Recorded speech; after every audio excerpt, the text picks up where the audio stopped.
Hey everybody, it's Robyn and welcome back to my channel. Today on the Robyn's Nest, I'm going to be showing you guys how to make a realistic duck cake.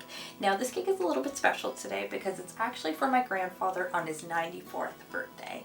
And why a duck, you may ask? Well, no, he's not a duck hunter. He's actually quite an avid animal lover. He absolutely loves his cat, and he also loves his ducks, his seagulls, his crows, and he's even had a moose come around too. And the moose used to let him pet it. So we like to consider my grandfather a little bit of an animal whisperer. So yeah, this cake is going to be pretty special and I really hope he loves it. And I hope you guys like it too. Let's get into it. So today I'm starting out with one 9x13 vanilla and chocolate marble quarter slab cake. So the first thing I'm going to need to do is trim this down and level it out. Then I'm going to measure it off and we're going to cut it into 3 equal sections, which I am then going to stack and fill.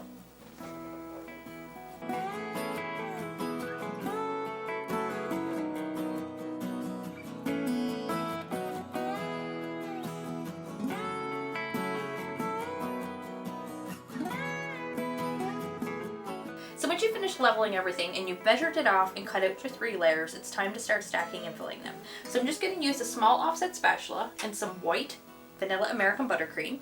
And we're just going to put a little bit on our cake board, and this is going to give our cake something to stick to. You're going to place your first layer. We're going to give it a little press, and then we're going to stack and fill now.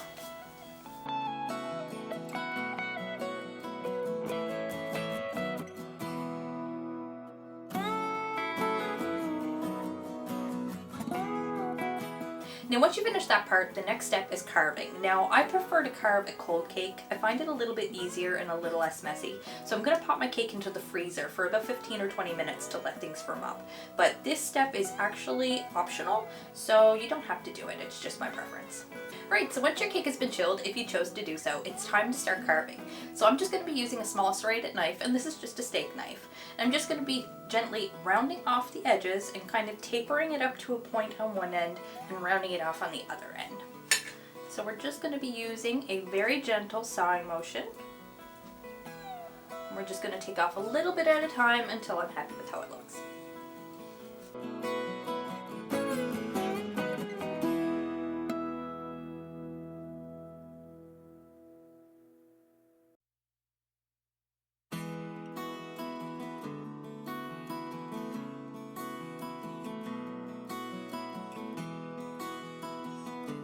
Alright, there we go. I finished shaping out the body and I really like it. Look at that little tail, it's so cute. Alright, so now it is time to do our crumb coat. So I'm just going to use the same white American buttercream that I used earlier. And we're going to use an offset spatula to apply it. And then I'm going to use a little flexible smoother to smooth it out and round it all off.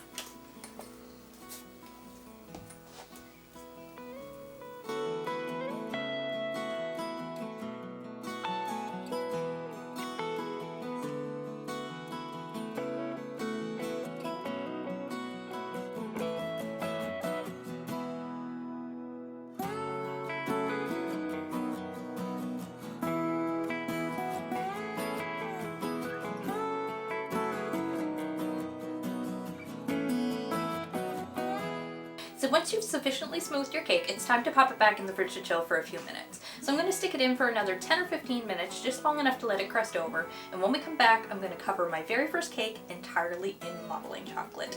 Ooh, wish me luck. So our cake is ready to be covered, but first we need to prep our chocolate. So we're just going to knead our chocolate with the warmth of our hands until it's soft and pliable. Now if your chocolate is really stiff and you're having a hard time with it, you can microwave it in 5-second intervals until it's workable basically. Or you can do what I did and you can put it in your mixer with the dough hook for a couple of minutes and it works great.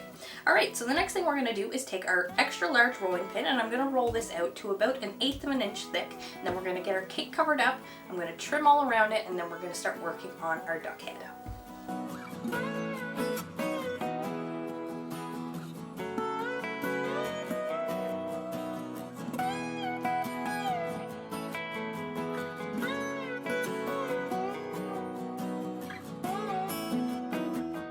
And there we go. I think that looks pretty good. You know, I'm actually pleasantly surprised. I thought it was going to be difficult to work with because chocolate is quite temperamental, but I'm not hating it. So we'll see, I guess. Alright, so the next thing we're going to work on is the head. So I'm just going to take a small piece of modeling chocolate here, and we're just going to shape a rough shape of the head. I'm going to get it nice and smooth. And we're also going to try to shape the bill a little bit. And then we're going to attach it onto the body.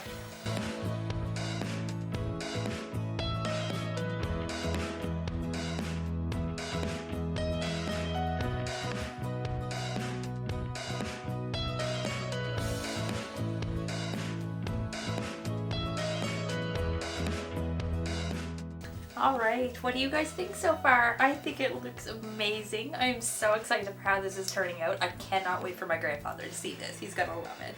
So, as you can see, I finished off the head, and I've also marked off where the wings are gonna go. So the next thing we're gonna do is add some eyes. I think I'm gonna add some tail feathers too, and then we're gonna add some texture throughout the wings, and then we can paint it.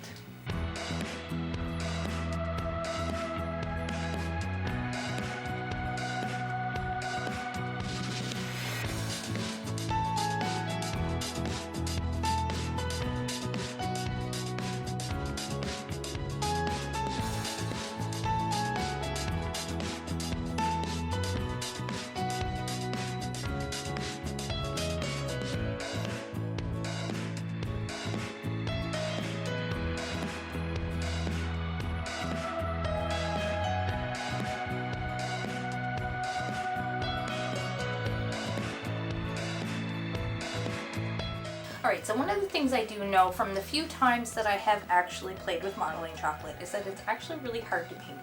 It's a little bit stubborn because you're going to have to do it layer upon layer upon layer to get it as dark as you want it to. And we do have some fairly dark colors to do here. So we're just going to start with a light coat all over at first. We're going to let that dry, and as we go we're just going to keep building on it until we're happy with how it looks.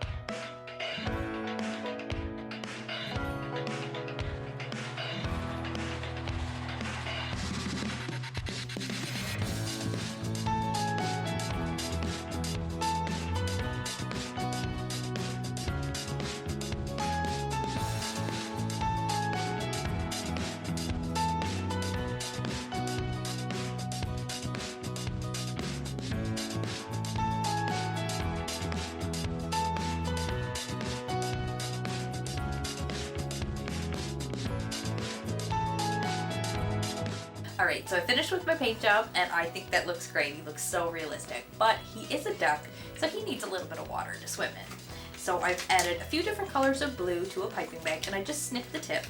And we're just gonna pipe a little bit of water all the way around, and then I'm gonna use my offset spatula to spread it out a little bit and make it look wavy.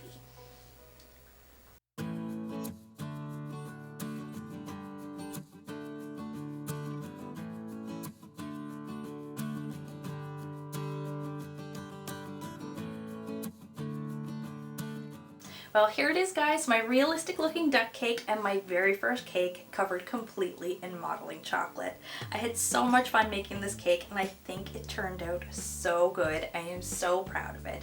And for those of you who don't know your ducks, this is actually a mallard, my grandfather's favorite duck, so I think he's gonna just love this cake.